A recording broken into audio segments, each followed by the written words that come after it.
కోటూరు మురళి, కొప్పల నరసింహులు, వీర్ల సాగర్, దాసారం మనోహర్, శ్రీనివాసు, వెలుగు సుబ్రహ్మణ్యం, కుట్ల భాస్కర్ వీరంతా తెలుగుదేశం పార్టీలో ఈరోజు గాడి కలుపుతో చేరుతున్నందుకు ప్రత్యేక ధన్యవాదాలు తెలియజేసుకుంటున్నాను.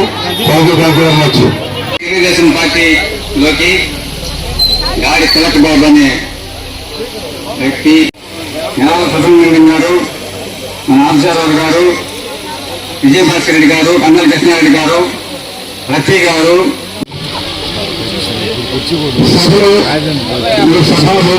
వెళ్ళిపోతున్నారు. దయచేసి మీరందరూ కూడా గుర్తుపెట్టుకోండి, మన కాలనీలోకి వచ్చిన నవరామ నిర్మాత చంద్రబాబు నాయుడు గారికి రేపు మేము అధికారం ఇస్తాం అని చెప్పి కృష్ణారామ గారికి ధన్యవాదాలు తెలుపుకున్నాను.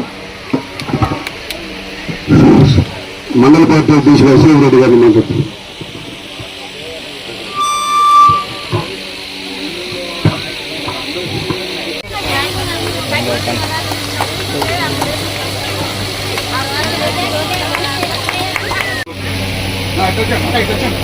వెంకటకృష్ణ,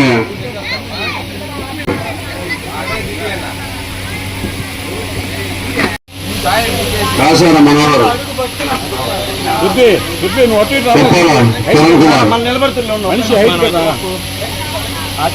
పెద్దల Mallikarjun,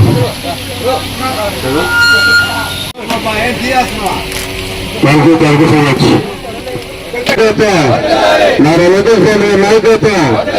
Telugu Desam party, Telugu Desam party cycle గుర్తుకే బచావ్, బచావ్. అధికారంలో ఉండగా తెలుగుదేశానికి అండగా ఉంటూ ఆ అన్యాయాన్ని వ్యతిరేకించి అక్కడ ఎన్నో ప్రలోభాలు చూపించినా కూడా వాటి వేటికి లొంగకుండా ధైర్యంగా మీ ముందుకొచ్చి ఈ రోజు ఈ విధంగా తెలుగుదేశాన్ని సపోర్ట్ చేస్తున్నందుకు మనస్ఫూర్తిగా ఆయన అభినందిస్తున్నాను. మహిళ డాక్టరు, మీ అందరికీ మహిళలకు సముచిత స్థానం కల్పించాలి కాబట్టి ఇంకా ఒక 20 సంవత్సరాలు మీకు సేవ చేయాలంటే ఆమె అట్లాంటి మహిళల్ని ఉద్దేశించి ఎంకరేజ్ చేస్తే తప్పనిసరిగా మీరందరూ కూడా ఆదరిస్తారని చెప్పేసి, అమ్మా మహిళలందరూ మహిళకు సీట్ ఇవ్వటం ఇష్టమేనా? మీ ముందుకు వచ్చింది, మీరందరూ పెద్ద మనసుతో ఆమెను ఆశీర్వదించి ఎట్టి పరిస్థితుల్లో అఖండ మెజార్టీతో మన తిరుపతి జిల్లాలోనే సూళ్లూరుపేట చాలా మంచి మెజార్టీ వచ్చింది. నెలవలి విజయశ్రీ గారు చాలా చక్కటి మెజార్టీతో గెలిచిందని చెప్పేసి మీ అందరు దీవెనలో ఉండాలి. కాబట్టి మిమ్మల్ని అందరినీ కోరుకునేది ఏంటంటే మంచి మెజార్టీ విజయశ్రీ గెలిచిపోతుంది. ఆమె మా పేరులోనే ఉంది విజయం. కాబట్టి